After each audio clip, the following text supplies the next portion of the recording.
Hello everybody and welcome. In this video I will show you how to add your headphones TOZO HT2 to the application.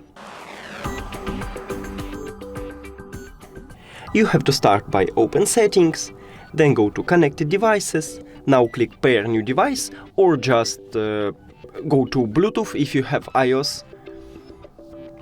Now turn on the headphones.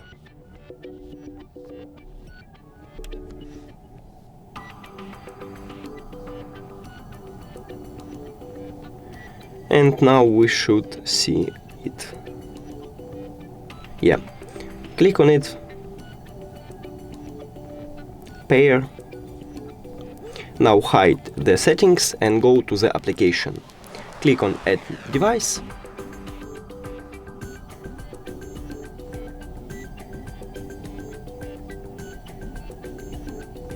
And right now click to your headphones. I guess it have some mistake. Oh, cool. Click on it. And we just did it. Thank you for watching this video. If you found it helpful, please consider subscribing to channel and leave the like on the video. It's really important to us. See you later.